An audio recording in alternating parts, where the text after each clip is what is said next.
The moment is here, you can stop your search. It's Comics by Perch. Hey everybody, this is Perch, and this is a topic that's come up before, and it's a pretty good one. So let's read this viewer mail. But I've thought about this, and I'll bet you have too. So let's get into it. It says, "Hey Perch, hello from Twitter. Hopefully I'm not annoying you too much over there. Of course not. I have a question broadly about art, but comics are very much a factor here. I don't know if you watched it. I recently got into Kevin Smith's Comic Book Men and have been binging it. I've noticed a theme that comes up on horror comics, which is they'll bring up how Morbius had to be the living vampire, or zombies had to be kind of reinvented for comics because of the Comics Code Authority, which reminds me of older film critics who argue the Hays Code is responsible for the golden age of film. And the films of that era were so well written to meet the code's standards, and these standards kind of lingered in the minds of that era of producers, whereas in their mind, the we can do anything creative freedom of modern Hollywood is what is dumbed down mainstream film. Okay, there's a lot said there, so just to take a pause here for a minute. What we're talking about is during the Comics Code Authority, if you're familiar with what that is, it was a set of rules and restrictions that basically identified what can be said in a comic, and they were pretty bizarre and kind of all over the place, and at times, very much a product of the 50s and the 60s. They were, you can't show villains being triumphant, and there was a lot of stuff around, race and it was a bizarre little thing. And so what happened is a lot of writers, because the creative world actually enjoyed kind of breaking those rules, or wanted to get around them, but that was the vehicle to which the comics were produced, and so they had to get very creative about the storytelling in order to meet the demands of the Comics Code Authority and yet still tell the stories they wanted to tell. It was an interesting dynamic of how do you eat your cake and have it too, or whatever. But there's this theory that's come up a lot where it says basically the Comics Code Authority, even though its intent was very restrictive, and even though it reduced creativity and in theory reduced what you could do in comics, the output of that was a kind of a golden age of really creative thinking. It is like the adversity created better writers, is the theory. And I think there's a lot of merit to that theory, quite frankly. I think that that's not to say that the Comics Code Authority was a good thing by any stretch of the imagination, but it did force people to push themselves in ways that if they could just do whatever they wanted, arguably you'd get less creativity because you'd have people that just fall back on kind of the same old trends, and it would do less.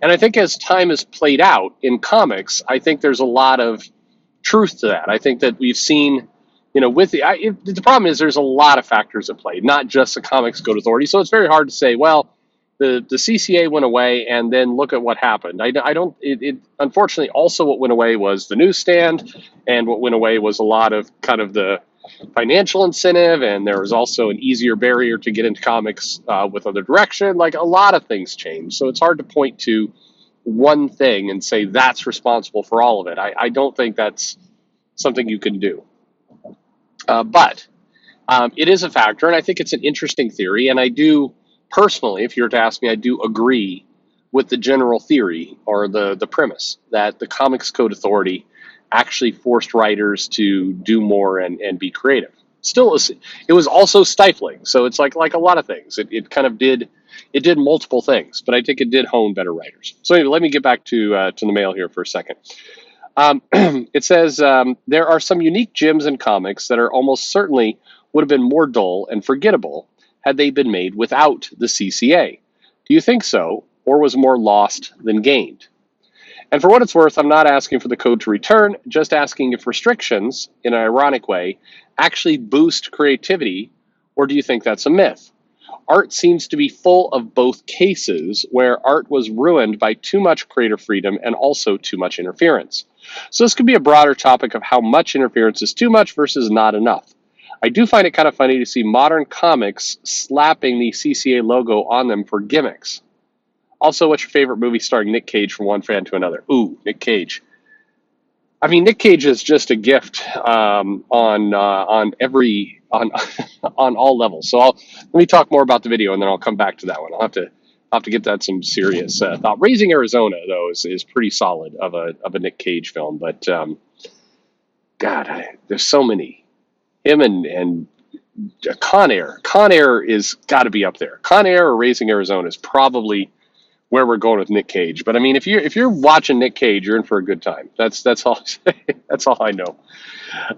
So look, I think as I was talking about before, I think there's a solid argument to say through adversity comes art. It's one reason why, through art history, I think we've seen examples of, the starving artists that did their best work, and in cases where there's artists who struggled in their career and in their life, and it turned out that those artists that did that wound up being people who created some of the best works of their career and their lives. I think that I think there's a lot of truth to that, and I think their history is full of those things.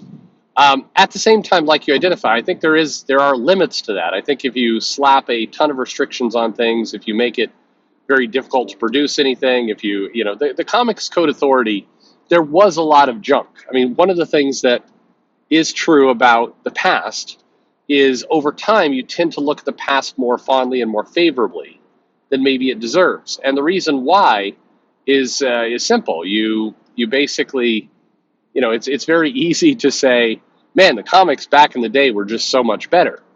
Well, you're remembering kind of the best comics of the day. You're not remembering all of the comics of the day.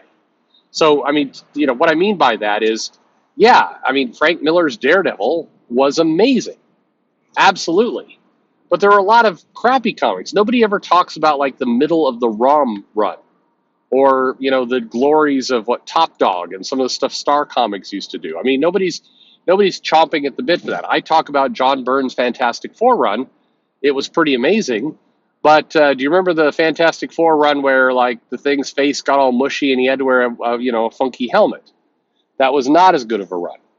Or where Sharon Ventura became She-Thing and all like that. I mean, it's still okay. It just we tend to remember the best of the past. That's what sticks in our minds, and of course, there's nothing wrong with that. But because the best stuff is what we remember. So back in, if we're talking about the Comics Code Authority and stuff that was done in the past, there was some amazing work where comic creators found new ways to be creative and kind of push through the Comics Code Authority and come up with some really clever, really amazing things. Absolutely there was. But there were several other comic creators that didn't do that never seemed to be able to figure it out, that, didn't create memorable, masterful work. There were comic creators during the time period who, created very forgettable work, who basically just followed the rules of CCA and didn't really push or stretch themselves, and and that's kind of all that's all they got. Nothing of value was lost when they've been forgotten in memory.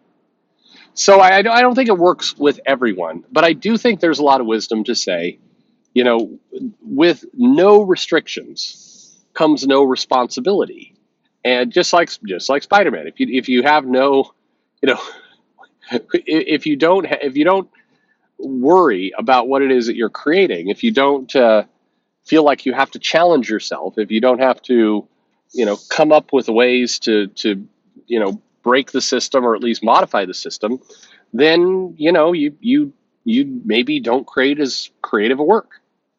I think, I don't know. I do believe that's true. So I'm really curious at this point to hear your thoughts. That's mine. I think that with rules does come some value. And that value, it kind of matters over time. And I think it's been true for Hollywood. It's been true for comics. So let me know what you think in the comments below. Like and subscribe, of course. And thanks for listening.